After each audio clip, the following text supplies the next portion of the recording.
we got black art throughout the house. There's a few paintings down here. This one is done by Richard D. Wilson Jr., kind of a representation of baby girl and boy between us.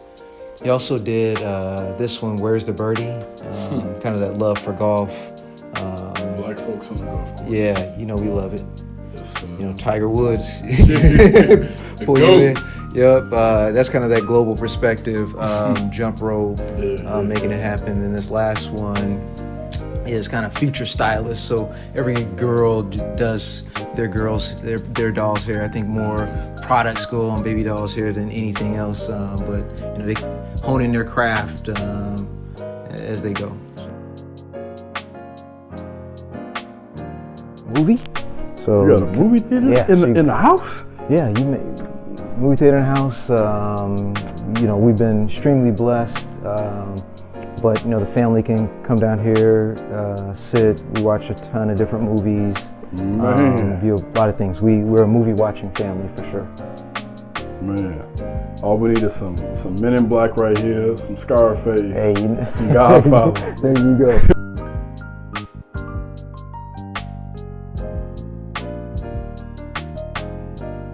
And then ultimately, last but not least, especially in these wintertime months, you can always come and play golf in the golf simulator.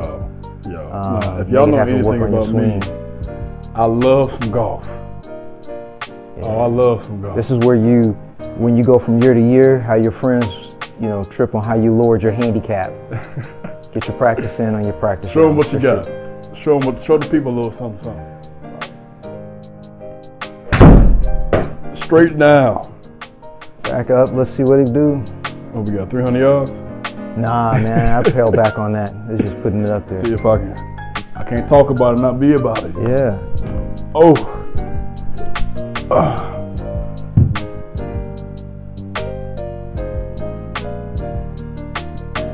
My hand's a little wet.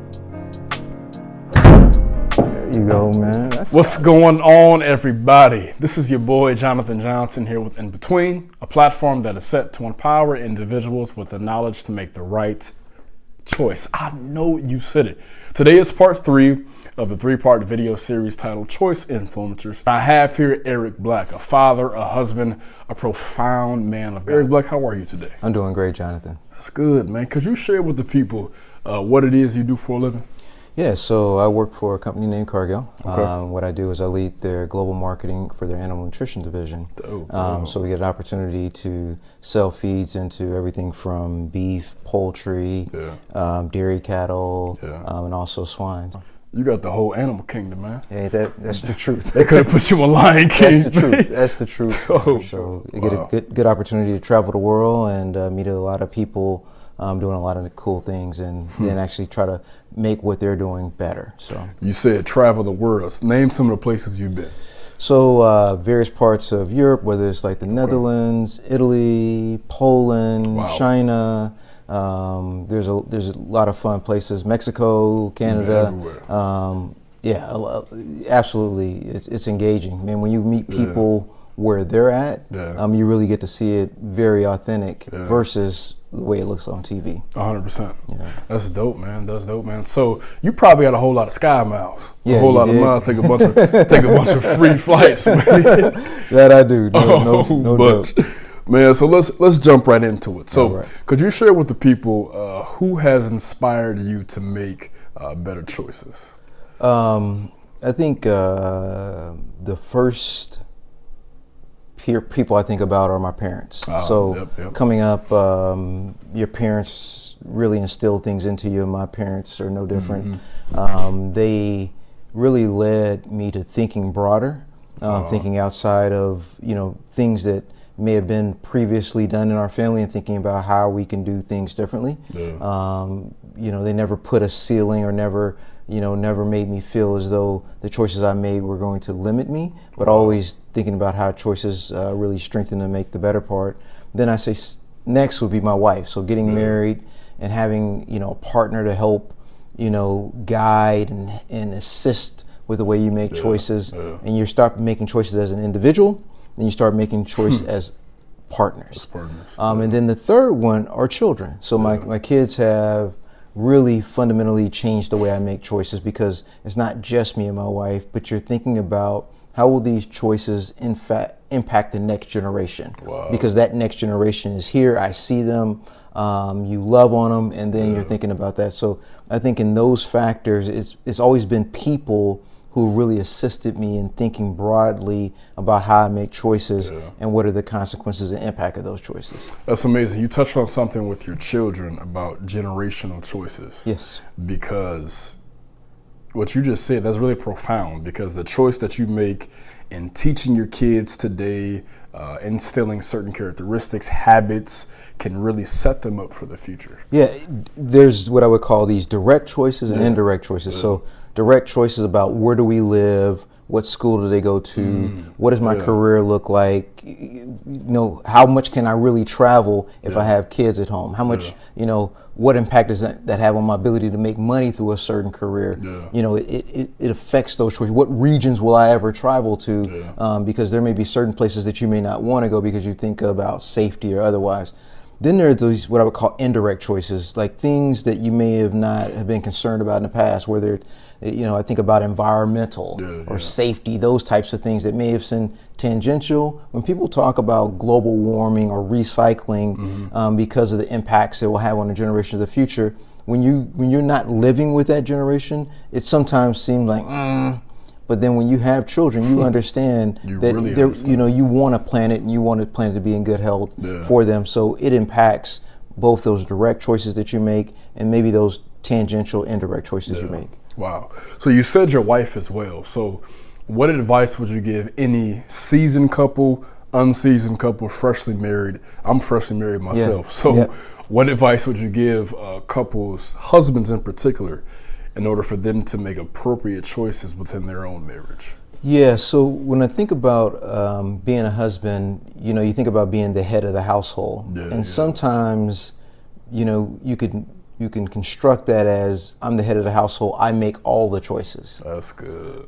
Versus, no, you're head of the household and you have certain responsibilities. You have responsibilities to make sure certain choices are made, but making those choices unilaterally is not necessarily the smartest way. You have a smart partner that's next to you. If you don't tap into that, I mean that's just not making a smart choice. Also, your partner has an opportunity to tap into you, but you don't want to take away your partner's ability to think somewhat independently and to make choices. You want to be a sound partner and help with the insights of those choices in the same way they do with you. So I think you have to continue to see it as a collaboration and partnership. And I think where people can go wrong is they forget that I can give you advice, but you have to still make the choice. And sometimes in a marriage, in a marriage you can attach sometimes emotion to choices or feedback or insights that your partner gives you when there really isn't. There's just another series of facts that you can put into it. So don't always attach that other emotional side with it. Know that that person is thinking about you and your best interest. Take that as feedback, but then you ultimately have to make a choice. A choice is always an individual exercise that has consequences for you and others. But it is an individual exercise. No one can take your ability to make a choice. We can be driving down the street and I tell you to go right and you decide to go left because you like that direction. You made the choice. I gave you insights on the quickest way to get there. You decide, man, this is more scenic, right? It's an individual choice. It has consequences on me because now it's going to take longer for it to get home. But ultimately, you're the choice maker. The individual makes the choice. Wow, that's amazing, man. So what has influenced you to make better choices? I think understanding the ramifications from the consequences. So a lot of times, especially earlier in life, I think the choices made were to maximize short-term gains. Like, how is this choice going to help me today? How is it going to help promote these, self-centered items that I might have? And I think now it's more about the long game. It's about longevity. How do I make choices that enable a more fruitful consequence in the future? A weird one, dude, like life insurance. Life insurance today for a living person takes money out of your pocket. It's money you can go do something else with. But what it does is it creates a safety for your family for the future, for a future that if they get in your life insurance, you're not around for. Yeah. So it's a longevity choice and decision, but impacts your cash flow today. So it's making those types of, let's call them adult decisions, and not thinking about short-term, 401k, savings, all of these things. They require short-term sacrifice to enable a long-term goal. So your thinking altered when you were younger in a immature quote unquote mindset of my choice that I make is only about today. But as you grew and matured in your mind, you understood that the choice that you made had the power to impact and shape your future. Absolutely, and I think that's part of being young. It is, and it absolutely. I'm going to tell you, it's a fun part of being young. It is okay to think about, what do I do today? Enjoy life. But you have to have, and this is what people help, you have to have guardrails. These are people to help. They're people to help you allow you the freedom to make those choices, but never allow you to get so far off the track that you get derailed. Like you made this short-term decision, but it ends up having long-term ramifications. It's cool to make short-term decisions as long as you're really not impacting your long-term decisions. A good example, short-term decision, get out of high school, say, you know what, I don't want to go to college. I want to have fun. Really cool short-term decision. You have a lot of fun. Real cool, yeah. Whatever you're doing, probably working, is supplying all your needs at that period of time. But without that educational piece, whether it's college, VOTEC, or whatever, you impede your ability to make income in the future. You limit yourself. So you need guardrails. A lot of times that's your parents, your grandmother, counselors, whoever it is, that help promote you not to make that choice. No, go to school, have that fun while you're in college. And all they're doing is trying to keep you kind of on the straight and narrow to making those choices without not getting too far off that it has some long-term ramifications that you're probably not worried about today. Wow. So let me ask you this question. A lot of people say that life and or experience is the best teacher. Would you say that regarding choices, that life and or experience is the best teacher that can show you and teach you whether or not you should make that choice in the future? Yeah, so absolutely agree with that because of a couple of things. One, it's just the way your brain works. Your brain wires the sense of consequences associated with the decisions you're about to make from things it knows. Like if I do this, it rapidly understands consequences. When you're in unfamiliar situations, a lot of times you may not understand the consequences of decision making. That's why I say choices, I think of them as a collaborative effort. So I only live one life. I got one life to live and it's only my life. And so my experiences are relatively small when you think about all the people I know around me. If you involve people that are around you, you now have the insights of their life. The insights of this person's life, his life, her life. That's the collaborative aspect. That's the collaborative aspect. So now when I'm making a choice, I ultimately can get insights from other lives and experiences to make that choice. That's why they talk about coaches, mentors, sponsors. It's really using somebody else's life to help your life. And it's a good thing. So you're right. You will learn the best from your experiences, but a lot of times you don't want to repeat things that are unnecessary. So involve others. And when you involve others, don't forget, I always say, you still make the choice. It's still your decision. But you can use the experience of their lives to help you internalize how that consequence may have an impact on you in your situation. Wow. Okay. So you said these two words that when I was in college, my athletic director, the associate, he always would say this phrase: choices and consequences, ladies and gentlemen. Choices and consequences. Absolutely. And I want you to hit on that a little bit. Choices and consequences. What does that resonate with you when that pops in your head, that phrase? That when you truly are making a choice, that choice is going to drive an output or action. So I'm going to do X, and because I do X, Y is going to happen. And then if you talk to him a little bit, he probably says that, there's always this, I don't want to get too technical, probability, right? So I'm going to make this choice And so the probability of this thing is happening. And, a good example, you go to college, your goal is to get into a degree or major that you like, produce money, be great at it, and be passionate about it. Really those three things. And so you propel on picking a degree, doing well in school to increase your probability. But nothing is certain. Nothing's certain. You can only make choices to try to guide life's consequences in a direction that you want them. Gotcha. And if you don't do that, or if you're haphazard with the choices you make, you don't really think about the consequences of your action. You're like, it's like the blind leading the blind. You're going to be subjected to the consequences that you maybe didn't make choices regarding. Yeah. That's good. And this just popped in my head. I want to share this with everybody. Consequences are not always negative. Oh, absolutely not. And your choice that you make has the power to dictate whether your consequence will be positive, or whether it will be negative. Sure. The choice is yours. The choice is yours. And Jonathan, where that really comes from is when we were kids and brought up.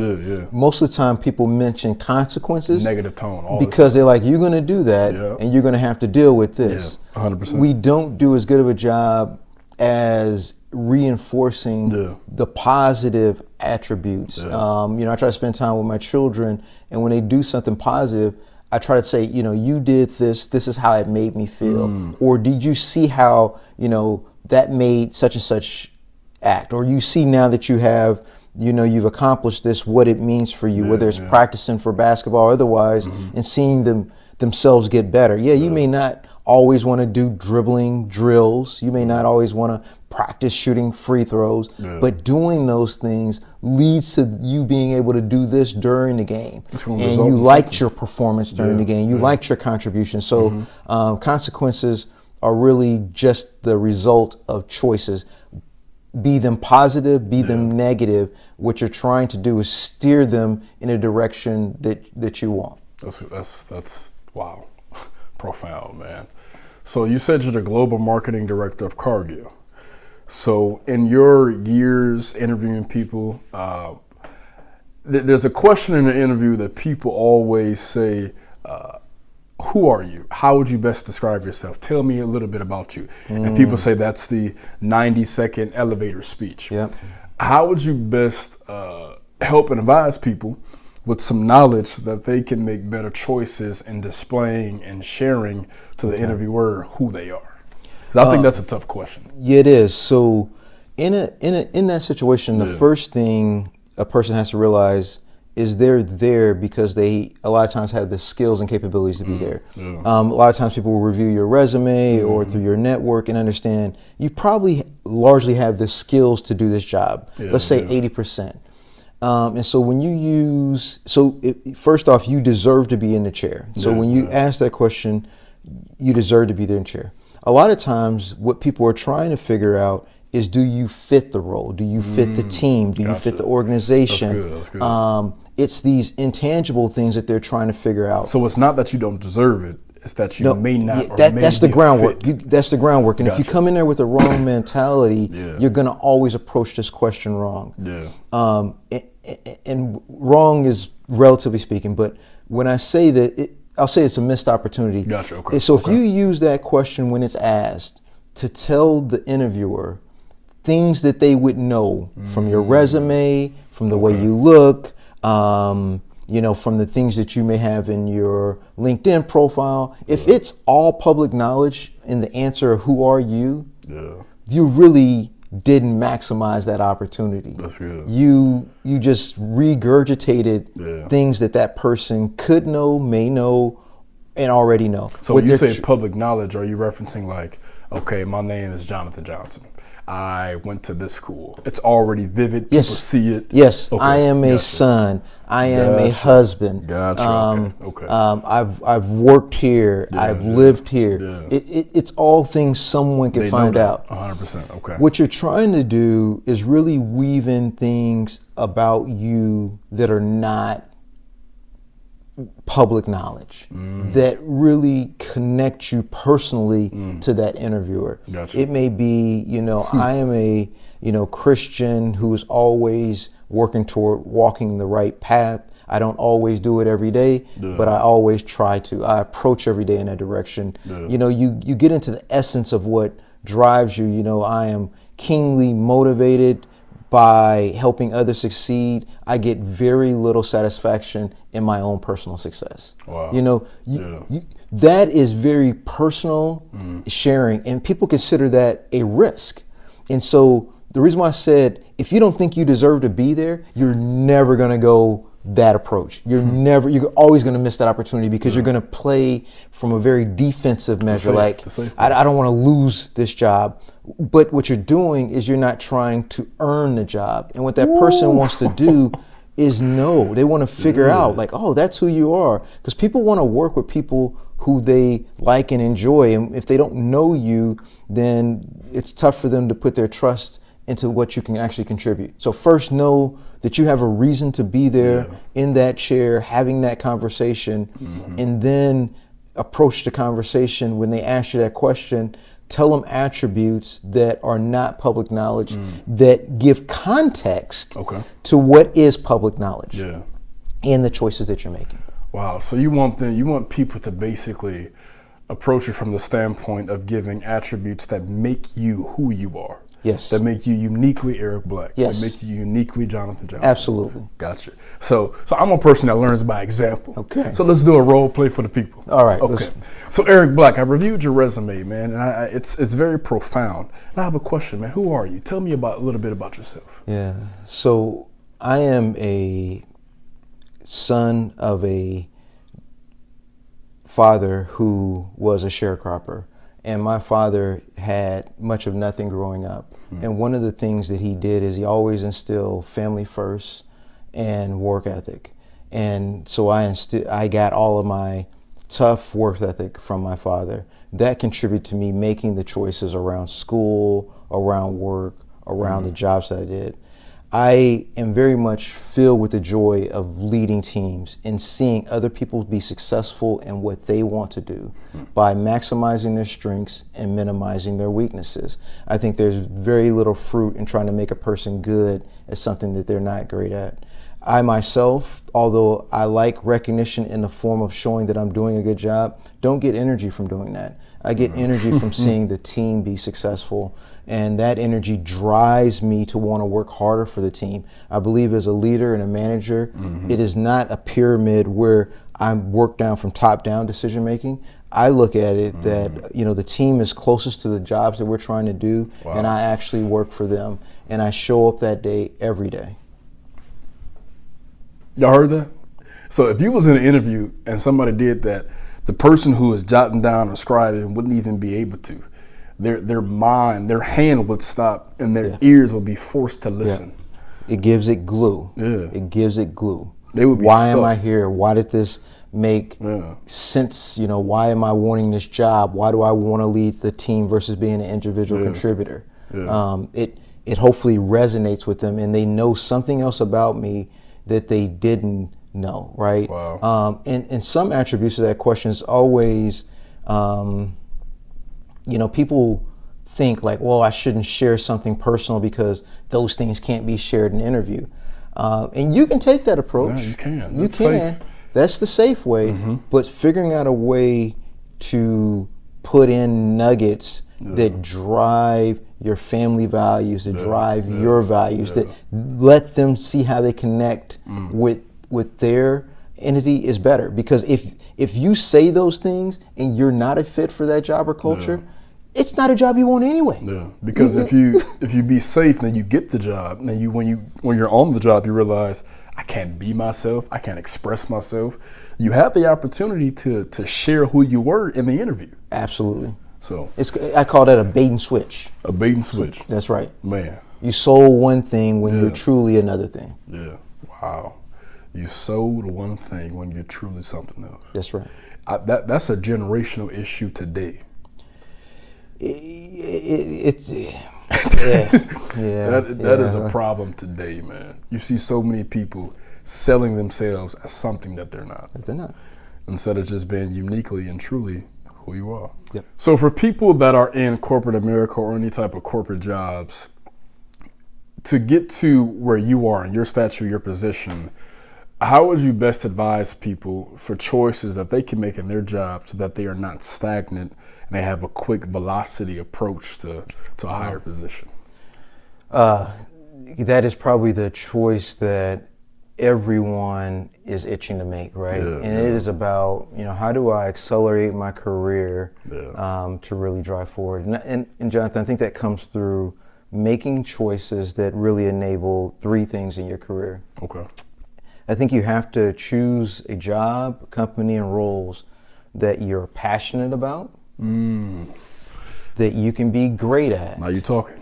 And that drive your own economic engine. That's a formula right there for success. Say that one more time. So you honestly, you have to pick jobs that you're passionate about, because that's going to drive, that you can be great at. And that drive your economic engine. Drive your economic engine. Wow. And if you don't, you're always searching for something. So if you pick jobs that you show up and you're not very passionate about, you won't have that extra energy and zeal to go the extra mile.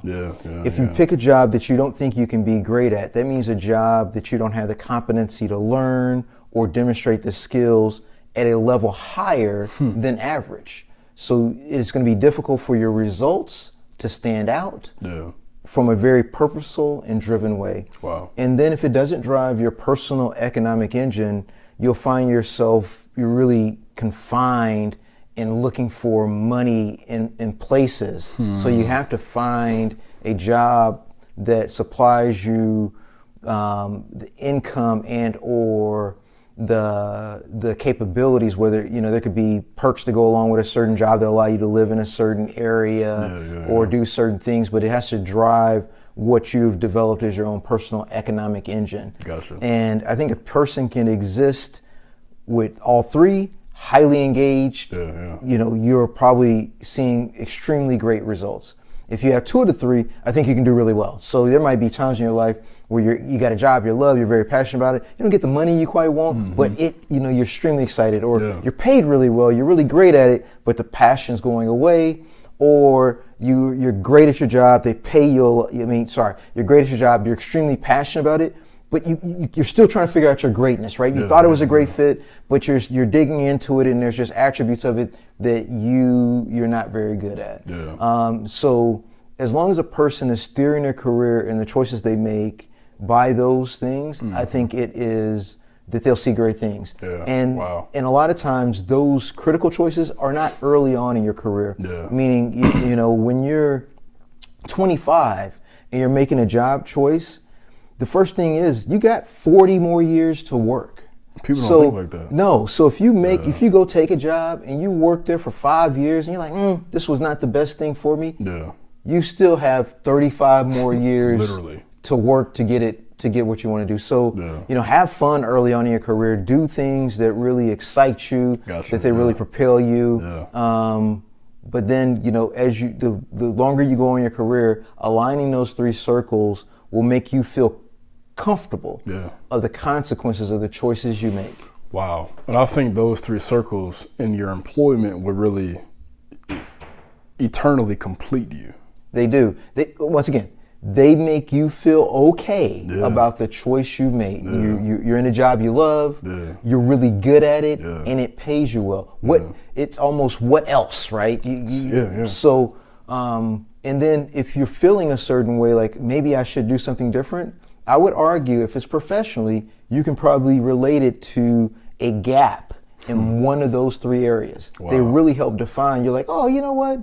You're right. I did like this in the past, but the direction we're headed now doesn't fit me as much. Or, wow, I see my friends, really exceeding with their promotions and things that are really driving their economic engine. So, am I really getting paid and compensated for the work to do? Am I as great as I could be? Because you might be relating it to how others are seen in a given company or corporation. So, those are the things that I think drive you. And if you have them, you're going to be highly engaged, highly motivated, and your results are going to be better than average, which is going to help you to continue to build up your career. Man, that is amazing.